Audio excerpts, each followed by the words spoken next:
प्रामाणिक समाधान।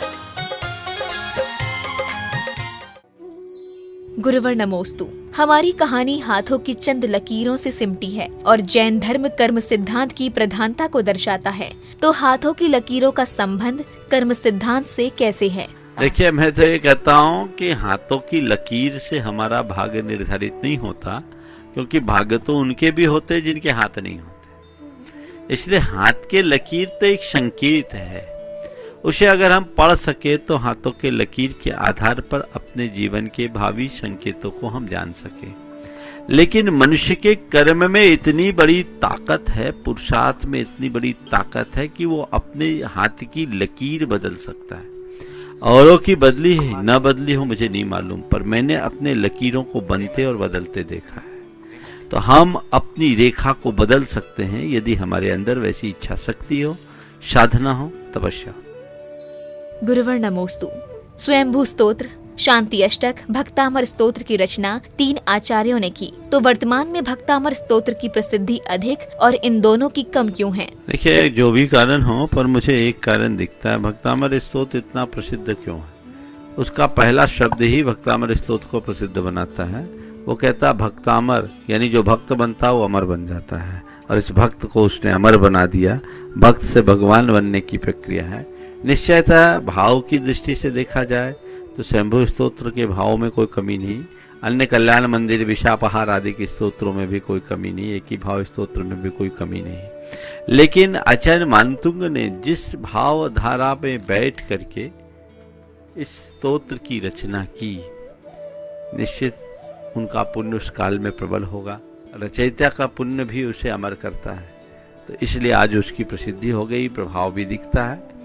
आज प्रसिद्धि नहीं है इसका मतलब ये नहीं समझना कि इसका प्रभाव समाप्त है। प्रभाव सबका है, हम लोगों को उसको प्रचार प्रसार भी करते रहना चाहिए। भक्तामर स्तोत्र जिस परिस्थिति में रचा गया वो बंधन में बद्ध एक आचार्य के द्वारा रचा गया, और वे आत्म केंद्रित होकर के भक्तामर स्तोत्र की रचना किए। बंधन टूटे, प्रसिद्धि हो गई, और सबसे बाद की रचना है भक्तामर स्तोत्र, शायद इसलिए इसकी ज्यादा प्रसिद्धि है। स्वयंभू स्तोत्र उससे पहले, बहुत पहले लिखा गया, और पूज्यपाद आचार्य 6वीं शताब्दी में हुए, तो एक काल भी उसके पीछे एक कारण हो सकता है। गुरुवर नमोस्तु। दुनिया का बड़े से बड़ा और छोटे से छोटा व्यक्ति सत्य से दूर होकर झूठ का सहारा ले रहा है, तो ऐसा क्यों है? कलयुग उसी का नाम है जिसमें सच कम झूठ ज्यादा। समझ गए? झूठ भी हमेशा सच का आलम्बन लेकर के चलता है, इसलिए ये कलयुग है। जिस युग में सत्य का मान हो उसका नाम सतयुग, और जिस युग में असत का ज्यादा बोलबाला हो उसका नाम कलयुग। गुरुवर नमोस्तु।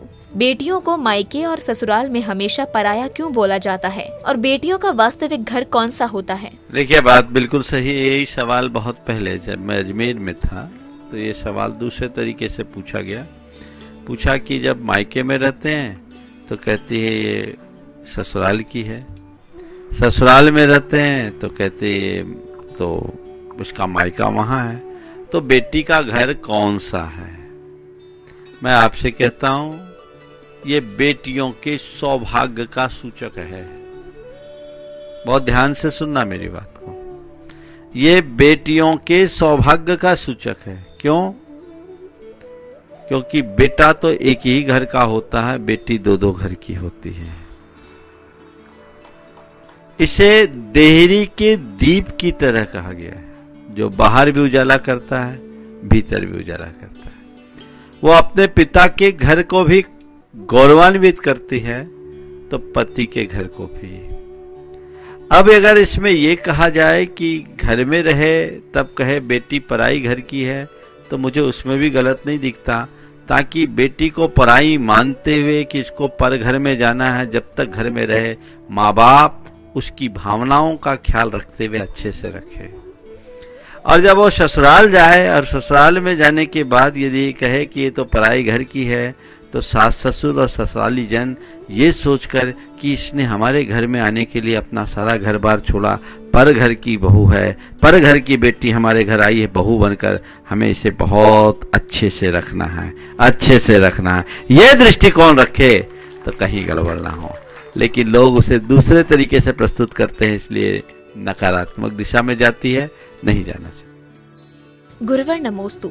एक इंसान में अच्छाई या बुराई दोनों है और दूसरा बुरा इंसान अच्छाई की ओर जाता है, तो लोगों को उनमें बुराई क्यों दिखती है? हमें अच्छाइयाँ कम दिखती, बुराइयाँ ज्यादा दिखती है। देखो, आपने अनुभव किया होगा, कहीं सुगंध हो बह रही हो तो उसका एहसास हमें हो ये कोई जरूरी नहीं, पर धुआं उड़ रहा हो उसका एहसास होता है कि नहीं?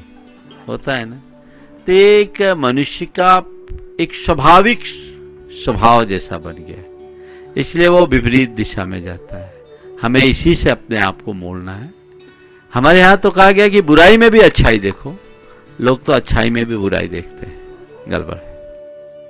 गुरुवर नमोस्तु।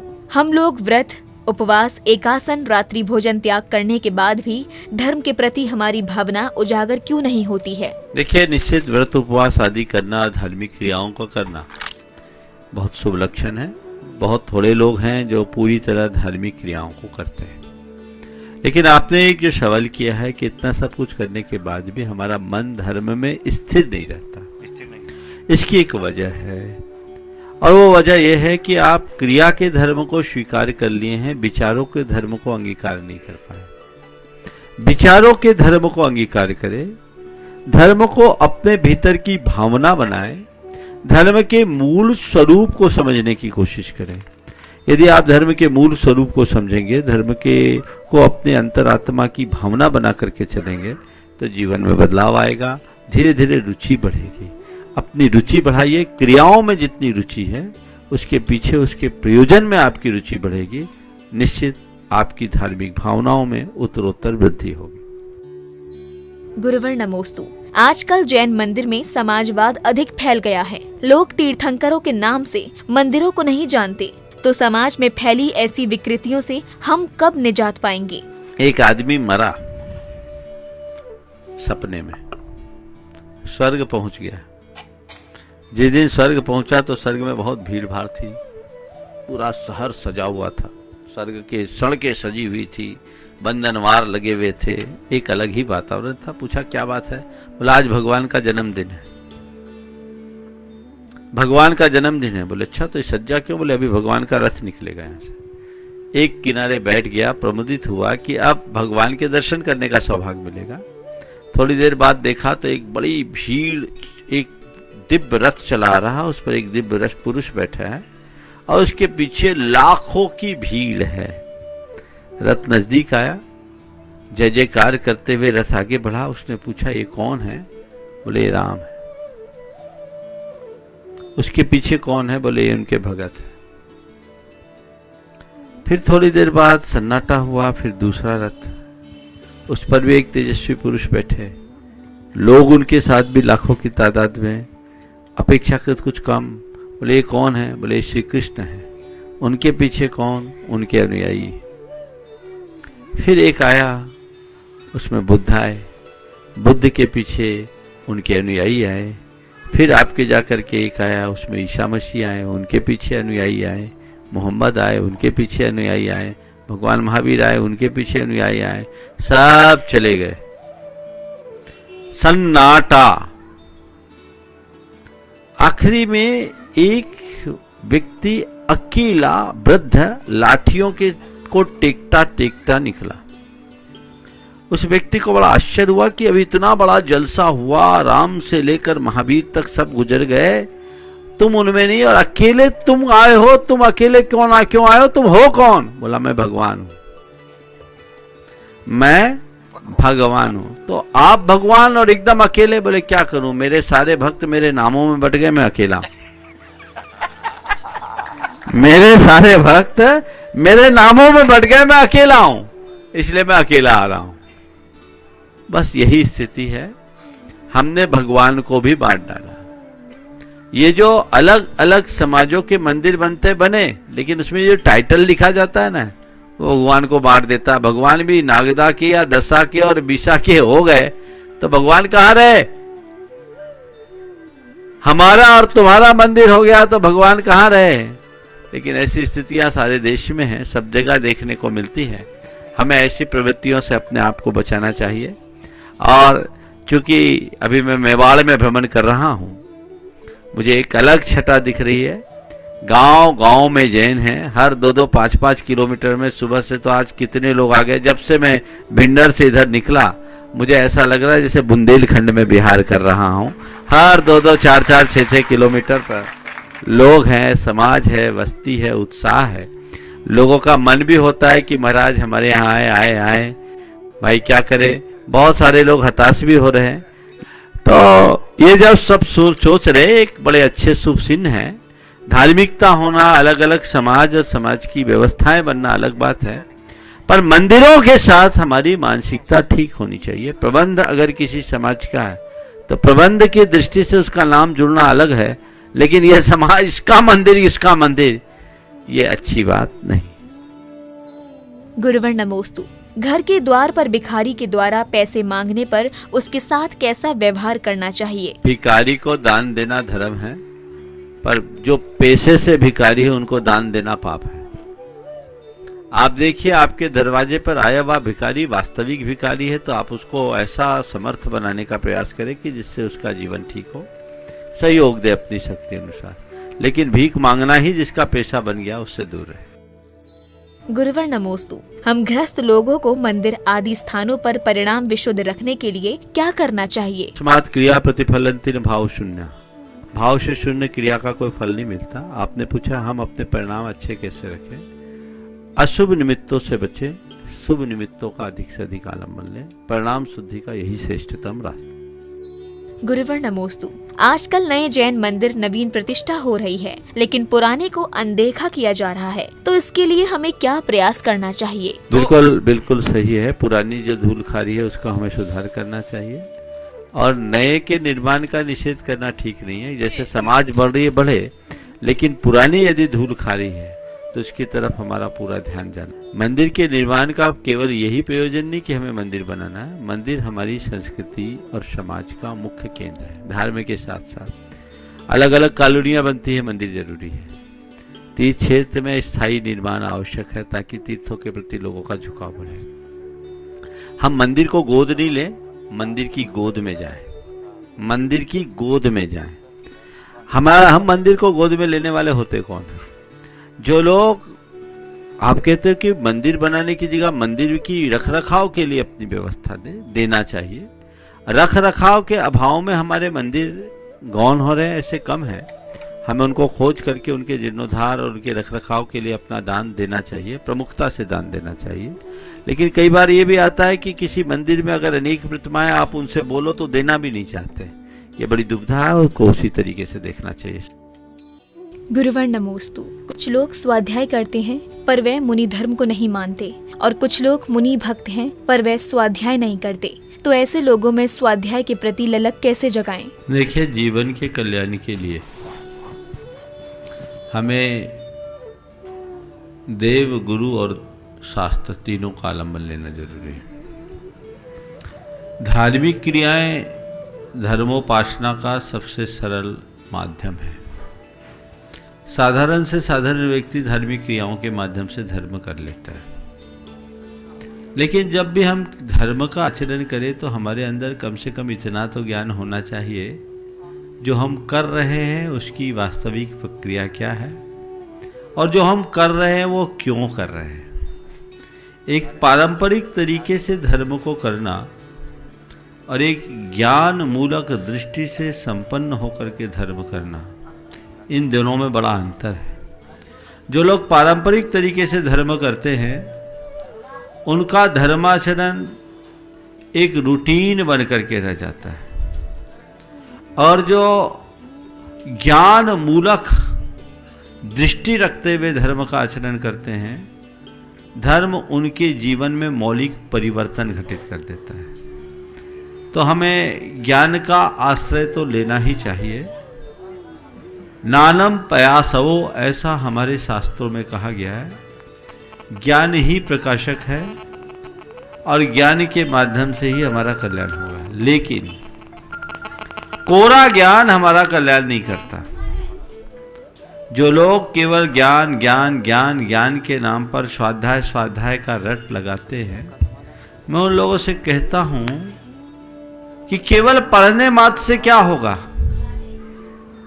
ज्ञान तभी सार्थक है जब वो आचरण में उतरे।